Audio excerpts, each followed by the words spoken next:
History's darkness we must never forget. The killing, the slaughter, till torture, till death. The Jews were all herded into boxcars like sheep. The victims were gassed and piled in a heap. Millions were lost while packed in the trains. From hunger and thirst, broken hearts, so much pain. They put us in camps to beat and to starve, and march us to death, our souls they would carve. To end our existence, the Germans all tried. They almost succeeded, not all of us died. We are survivors, women, children, and men. We must shout to the world, never, never, never again. If not for Blue Card, I would be, I think, in a box in the street and not have a home. The Blue Card's mission is time limited. Survivors are between the ages of 76 years old and 105 years old, and this is our last opportunity to make a difference in their already difficult lives. The Blue Card helps 3,000 Holocaust survivors in 35 states. The survivors we serve are living at or below the federal poverty level. Our programs are geared towards emergency cash assistance for medical equipment and supplies, dental care, stair lifts, and other home modifications.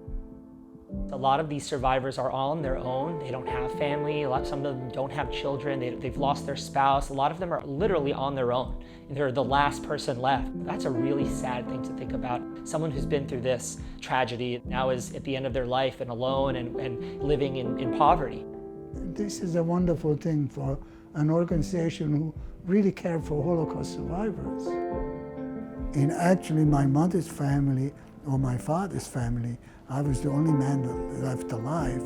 When they took us out of the apartment houses, they separated the very old and they separated the kids, the children. I was one of them separated. So like sheep, you know, like sheep, everybody went to this place. And there were about 2 or 3 mothers still that had little babies. As we were going, they took the babies out of the mother's arms and threw them against the brick wall. Every time I think about it, you know, I have nightmares. Sorry. This is a population that, because of what they've been through, they have special health problems. A lot of them have mental health issues that are unique. A lot of them are still processing the trauma of what happened to them. Ensuring Holocaust survivors' emotional well-being is extremely important to us. We are providing virtual teletherapy and virtual volunteering opportunities, as well as in-person volunteering opportunities. There is nothing that I can say would pay back the emotional help that I got. It made me feel I'm not here alone. And this is why I think organizations like Blue Card is so important for people like me who really didn't expect to get help from strangers. It's no longer strangers, it's like a family, and I don't know how to pay back. One of the differences between the Blue Card and other organizations is that we think of ourselves as family to the survivors. Right away, we started to call our survivor beneficiaries clients, and this ensures that they do not feel that they are recipients of charity or a handout, because this is a group of individuals who is very reluctant to reach out. A Holocaust survivor named Emily invited me to her home, and when I went, she opened her refrigerator. There was barely any food. So right away, we started her on grocery deliveries. Similarly, I noticed that she was having trouble walking. She mentioned that she actually needs a new pair of orthopedic shoes because her insurance denied her shoes. The Blue Card paid for orthopedic shoes. When the shoes arrived to her, she called and said, "I cannot believe it. I didn't ask you for the shoes, but I wanted to. I just didn't want you to think that I'm just always going to be asking you for something, and I didn't want to be a burden." We commonly hear that Holocaust survivors don't want to be a burden, and they really pride themselves on being self-sufficient.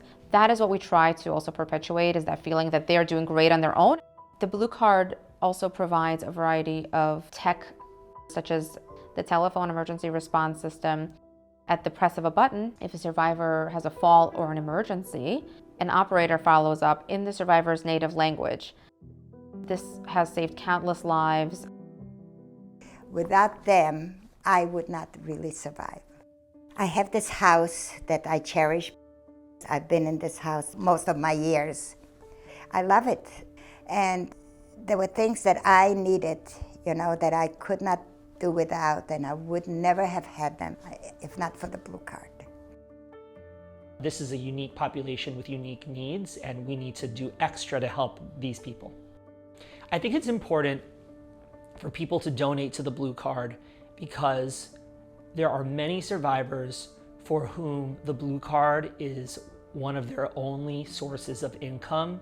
We're talking about a population that is living in poverty and who don't have enough money for basic survival. And when we think about what these people have been through, what they've seen and what they've suffered, we have an obligation. We have a duty to assure that they end their lives with dignity.